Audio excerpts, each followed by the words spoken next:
Hi fans of high quality entertainment. I'm starting a brand new series and I'm still continuing the one with Yes, going through their whole discography, or most of it. And I am going to be reviewing and ranking all of David Bowie's albums, starting with his 1967 release. I forgot to print it out, but I had asked on my community what everybody thought of this album, and I think it was like, between excellent, very good, good, fair, and poor. And I'd say maybe 20% of you said it was excellent, and then 20% said very good, and then good and fair had the most votes, and poor maybe 10% or so. So overall, it's not one of any David or most David Bowie fans' favorite album, or mine. And I also asked if I should include this in his discography, because I know that David Bowie doesn't consider this his debut album. He considers the one also called David Bowie in 1969 with Space Oddity on it as his first album. But that being said, this was released in 1967. It has David Bowie, or the UK version of the cover has David Bowie on it. It is really his first album. And it was released the very same day as the Beatles' Sgt. Pepper's Lonely Hearts Club Band. I bet you didn't know that. Let's get serious now. I'm in a silly mood.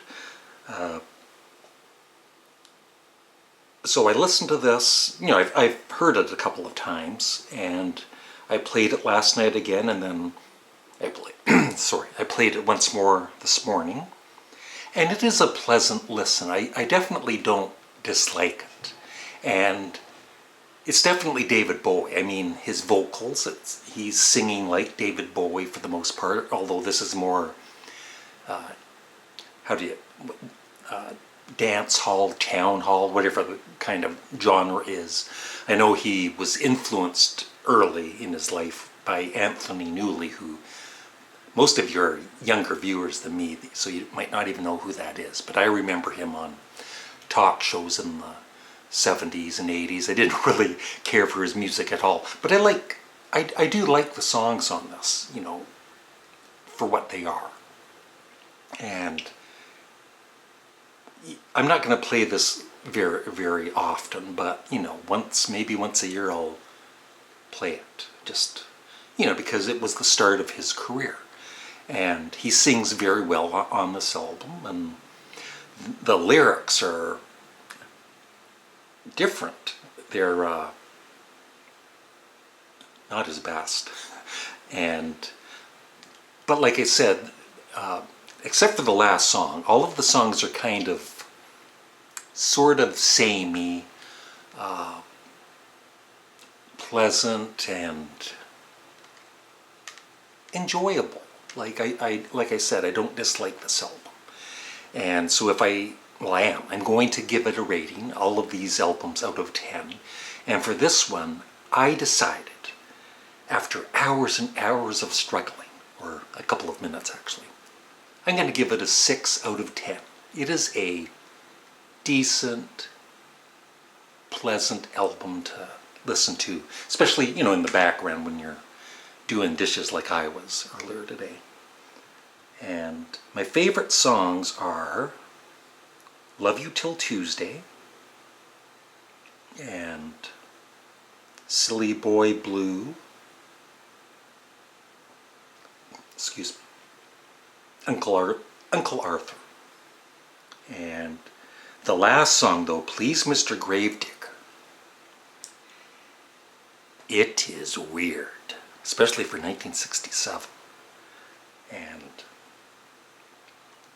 very strange closing track, but otherwise an enjoyable album. And I think what makes it more enjoyable is it's David Bowie, and I'm a big fan of him, and so just hearing him sing The Phone Book, it's pleasant.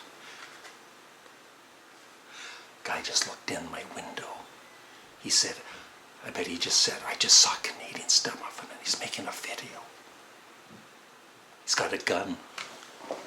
No. This is the kind of humor you'll find on my channel. But anyway, yeah, a 6 out of 10.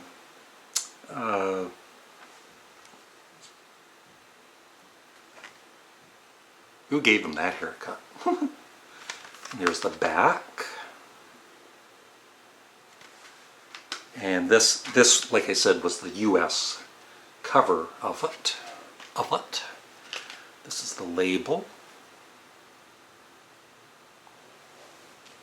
But it is kind of pretty cool that this was released the same day as Sgt. Pepper's Lonely Hearts Club Band.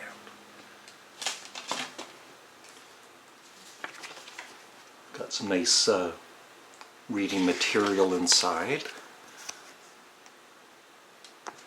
And I don't know if this will rank the lowest. It definitely will be, at least near the bottom. There are, most of the David Bowie albums I'm very familiar with now. I've played them many, many times, but there's still a handful, especially of the later ones, that I need to listen to a bit more before I review and rank them. So that is my review for his very first debut album. And I would love your thoughts in the comment section below about this particular album, and if you play it once in a while and enjoy it, or you have it in your collection because you're a David Bowie fan but you never play it. But like I said, I'll play this maybe once a year or so. So thanks for watching, and stay tuned next for my review and ranking. Well, besides Yes, and I also want to start Paul McCartney at some point, a little later on, and Sparks. But yeah, the next one I'll do is David Bowie's 1969 album, and I think it was called Space Oddity in some, like in the States or something. I'd have to look that up, but I think it's just self-titled like his 1967 album. So thanks for watching. Have a great day. Bye.